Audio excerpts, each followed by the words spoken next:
Polícia Federal investiga o maior ataque cibernético da história do país com a invasão de sites do governo. A ação dos hackers mobilizou o Congresso, que estuda, em caráter de urgência, uma lei com penas mais duras para combater os piratas virtuais. A reportagem é de Gisele Loureiro.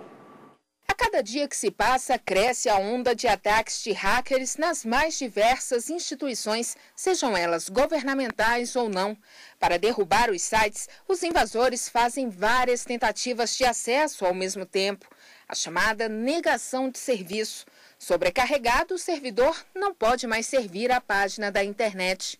Toda vez que você se conecta à internet, você recebe, naquele instante, um endereço IP único, tá? Que ele não é constante. Você desligou a máquina, religou, você pode receber um endereço totalmente diferente. Então, seria interessante que as empresas armazenassem essa informação, dizendo, na hora tal, esse usuário se conectou à internet por meio do IP tal.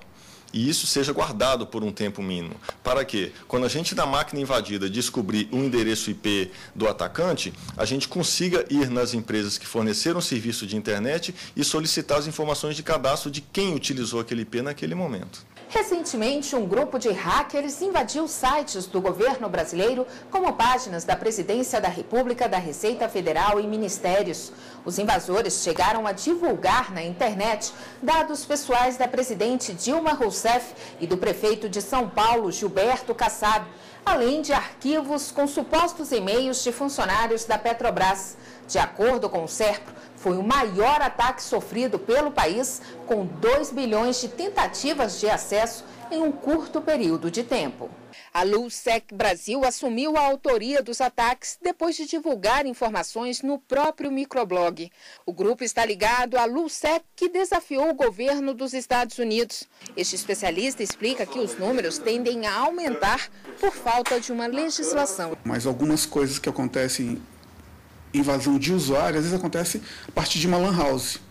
E as lan houses também não são obrigadas a manter registro algum desses usuários. Diante dos vários ataques, o Congresso Nacional discute a criação de um projeto de lei em caráter de urgência com novas formas de enquadramento para crimes cibernéticos. Segundo o presidente da Comissão de Ciência, Tecnologia, Inovação, Comunicação e Informática, além de penas mais duras, a redação cria 13 novos crimes. Um avanço na tipificação desses crimes significa dar mais segurança ao magistrado, que nós temos uma legislação específica para abarcar e receber aqueles criminosos da área cibernética. O importante é que nós temos uma data definida para essa votação. O projeto tramita em urgência já há mais de 3 anos.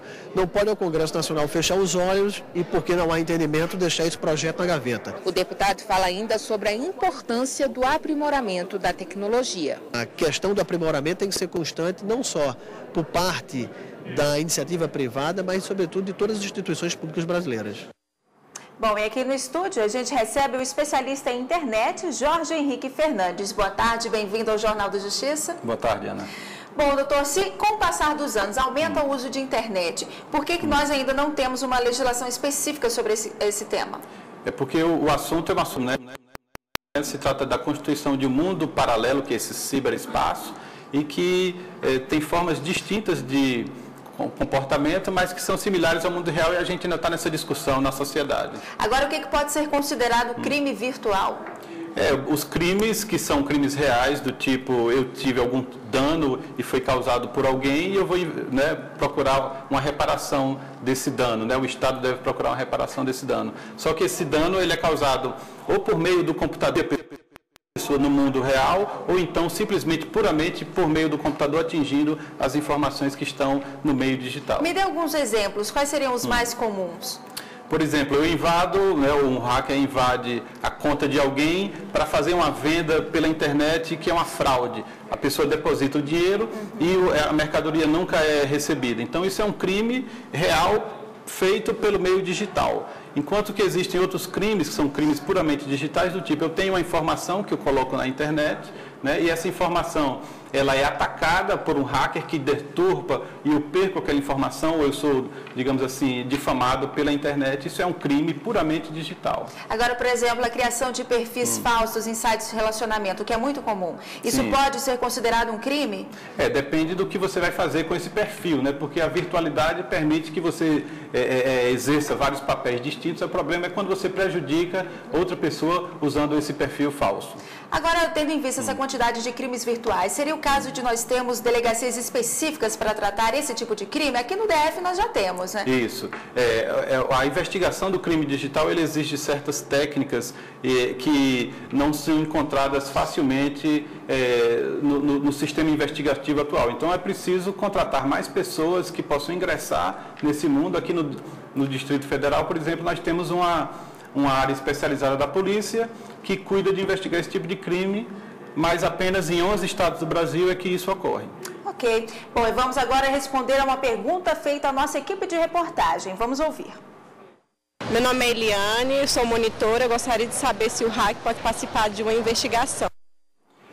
Tendo em vista esse conhecimento dele, amplo, né, em computação, Sim. ele pode participar de uma investigação?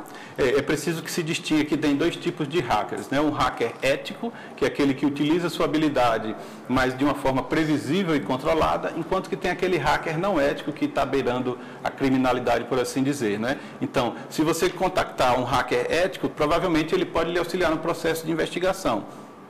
No entanto, um hacker não ético é muito difícil de ser controlado e, nesses casos, apenas, eventualmente, como informante de uma determinada ação, ele pode ser incluído, mas nunca no processo investigatório. Mas eu já vi casos de hackers, como o senhor disse, não éticos, que acabaram sendo contratados por algumas empresas para atuar, para dar dicas de segurança, enfim. Mas essa não seria uma forma de prestigiar quem cometeu esse tipo de crime? O que o senhor acha? Não, prestigiar o crime não é bem uma palavra, né? Mas vamos dizer assim, à medida que a pessoa amadurece e se torna mais sociável, é possível que ele passe a contribuir para o bem-estar da sociedade, né? Nesse caso, a gente tem, né, que não procurar punir, talvez, com o maior rigor determinados tipos de crimes que são leves para tentar inserir essas pessoas socialmente. É um processo de socialização. Tá certo. Agora, com relação ao cyberbullying, que é o bullying praticado na internet, que o senhor falou anteriormente, qual o reflexo civil desse tipo de crime? O bullying praticado pela internet, ele tem uma vantagem, assim, do ponto de vista de civilidade, onde o registro das ações, ele é mais explícito. E isso talvez faça com que o bullying passe a ser discutido com maior frequência na sociedade, que é um problema que afeta, né, a sociedade desde a sua constituição, né? Então, de certa maneira, o espaço digital, ele permite que a gente discuta uma civilidade maior e essa questão do bullying, então, está em evidência e pode até ser aprimorado no sentido de reduzir. Bom, e nós temos outra dúvida sobre o tema de hoje. Vamos ouvir.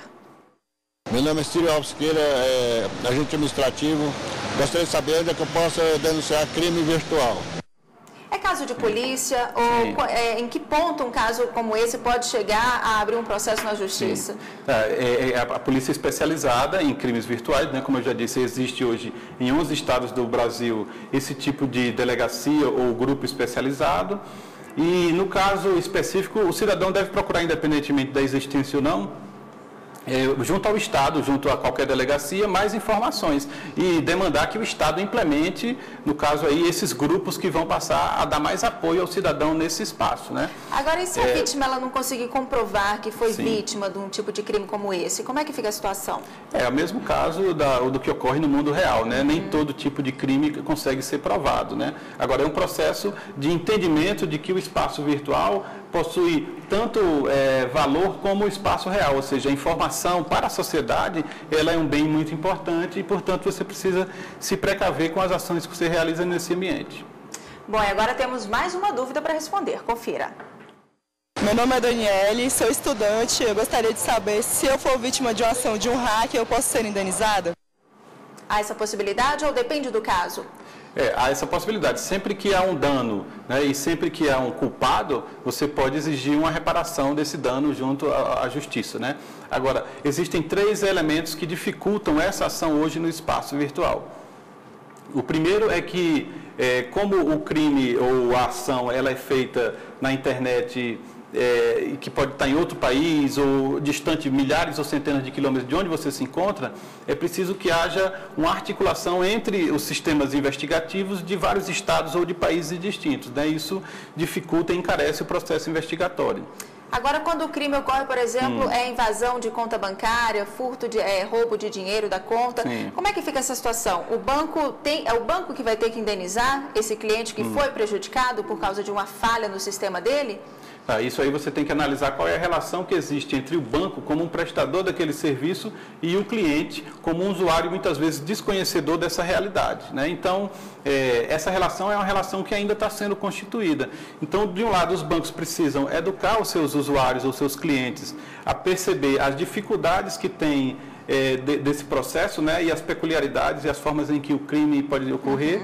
E, de outra maneira, o usuário também precisa ser educado em perceber a convivência e as regras de convivência nesse mundo por um processo educativo amplo, provavelmente. Até para evitar que o banco fique num prejuízo também, né, com essas situações. Porque a internet ele é um espaço importante de enriquecimento da sociedade e precisa que hajam relações cada vez mais produtivas, né? O que não significa que os bancos hoje não já estejam tendo um lucro grande com a inserção deles na internet.